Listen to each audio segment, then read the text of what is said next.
السلام علیکم۔ حضرت عمر کا ایمان لانا مسلمانوں کے لیے عزت کا سبب تھا۔ ان کی ہجرت مسلمانوں کی نصرت تھی اور ان کی خلافت مسلمانوں کے لیے رحمت تھی۔ حضرت عمر حضرت حمزہ کی طرح جانے مانے جنگجو تھے۔ اسلام قبول کرنے سے پہلے حضرت عمر اسلام کے بہت بڑے دشمن تھے، یہاں تک کہ آپ اپنے گھر سے تلوار لے کر نکلے تھے غلط مقصد سے۔ لیکن جب آپ رسول اللہ کے گھر جا رہے تھے تو آپ کو راستے میں کسی نے بتایا کہ آپ کی بہن اور بہنوئی نے بھی اسلام قبول کر لیا ہے۔ یہ سن کر آپ نے اپنا راستہ بدل لیا اور اپنی بہن کے گھر پہنچے، جہاں پر آپ کو قرآن کے پڑھنے کی آواز سنائی دی۔ آپ گھر کے اندر گھسے اور آپ اپنے بہن اور بہنوئی سے لڑنے لگے، لیکن بعد میں آپ نے قرآن کے لفظوں کے متاثر ہو کر اسلام کو اپنا لیا۔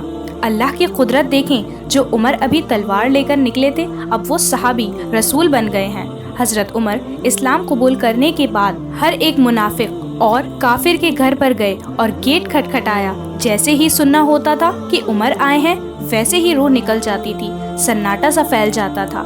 آپ کہتے تھے کہ میں نے اسلام قبول کر لیا ہے، آؤ اور تم بھی میرے ساتھ شامل ہو جاؤ۔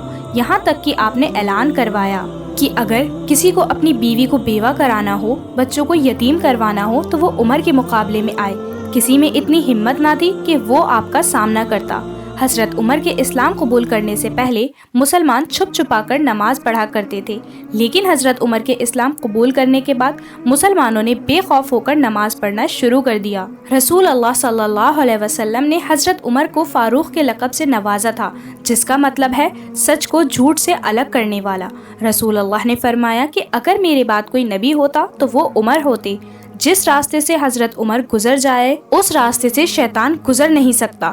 اس دنیا کی تاریخ میں کیا کوئی ایسا بادشاہ، کیا کوئی ایسا شہنشاہ اور کیا کوئی ایسا حکمران گزرا ہے جو 22 لاکھ مربع میل کا علاقہ فتح کرنے کے بعد مسجد میں جھاڑو دے رہا ہو؟ آپ کی خلافت کا یہ عالم تھا کہ آپ راتوں میں گلیوں میں گشت لگاتے تھے کہ اگر کسی کو کوئی ضرورت ہو تو وہ میں پوری کر دوں۔ اگر میری خلافت میں کوئی بھوکا سو گیا تو سوال مجھ سے ہوگا۔ ایک بار آپ ایک گھر کے سامنے سے گزر رہے تھے تو آپ نے اس گھر سے روتے ہوئے بچوں کی آواز سنی۔ جب آپ نے ان کی ماں سے پوچھا تو انہوں نے بتایا کہ یہ بچے بھوک سے رو رہے ہیں۔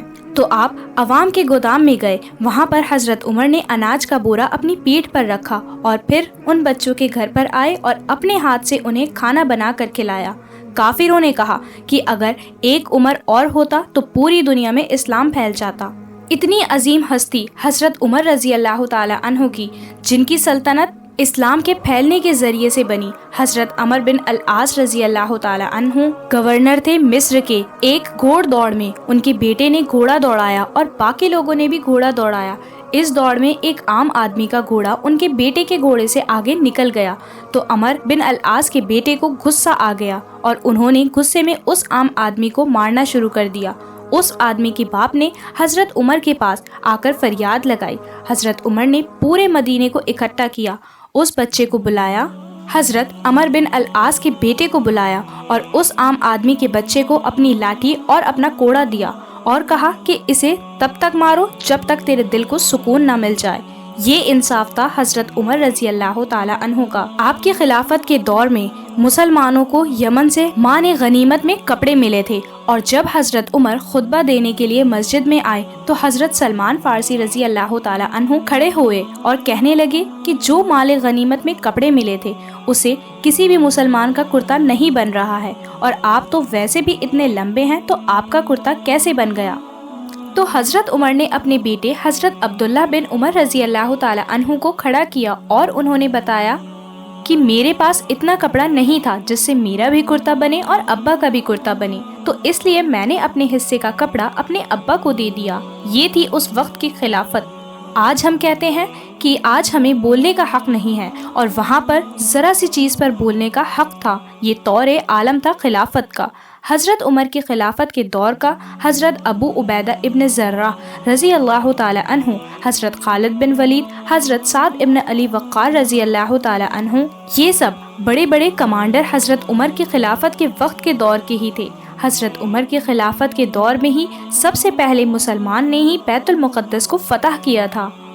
جب پہلی بار مسلمانوں نے بیت المقدس کا محاصرہ کیا تو پتہ چلا کہ شہر میں حملہ کرنے کا کوئی بھی راستہ نہیں ہے۔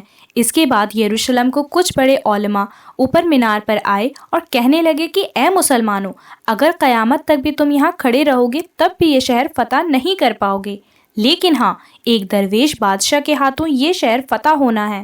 حضرت ابو عبیدہ ابن جراح رضی اللہ تعالیٰ عنہ جو کہ فوج کے کمانڈر تھے، ان کا ذہن گیا ایک درویش بادشاہ تو مدینے میں ہے، حضرت عمر رضی اللہ تعالیٰ عنہ، کیونکہ یہ وقت ان کی خلافت کا تھا۔ حضرت ابو عبیدہ بن جراح نے ایک خط حضرت عمر کی طرف روانہ کر دیا اور خط ملتے ہی حضرت عمر یروشلم کے لیے روانہ ہوئے۔ یہ سفر ایک تاریخی سفر رہا، 700 میل کا سفر ہے، اور حضرت عمر اپنے ایک اونٹ اور اپنے ایک خادم کے ساتھ ہیں۔ کبھی حضرت عمر اونٹ پر بیٹھتے اور خادم آگے چلتا، تو کبھی خادم اونٹ پر بیٹھتے اور حضرت عمر آگے چلتے۔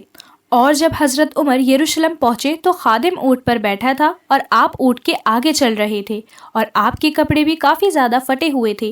لوگ سمجھ نہیں پا رہے تھے کہ خادم کون ہے اور امیر المومنین کون ہے۔ جب لوگوں کو پتہ چلا کہ اتنی بڑی سلطنت کا بادشاہ ایسی زندگی جیتا ہے، تو یہ دیکھ کر یروشلم کی ایک بڑی آبادی ایمان لے آئی، اور بنا خون کا ایک قطرہ بہائے مسلمانوں نے یروشلم کو فتح کر لیا۔ سال 70 عیسوی سے ہی یہودیوں کو یروشلم میں آنے کی اجازت نہیں تھی اور نہ ہی وہاں پر زیارت کر سکتے تھے، لیکن جب حضرت عمر نے فتح کیا یروشلم کو تو انہوں نے یہودیوں کے بارے میں بھی سوچا، تو ان کو یروشلم میں آنے کی اور وہاں پہ زیارت کرنے کی اجازت مل گئی۔ حضرت عمر کے خلافت کے دور میں جو ساسانی سلطنت تھی، فارس کی سلطنت تھی، وہ صرف 10 سالوں میں ختم ہو گئی۔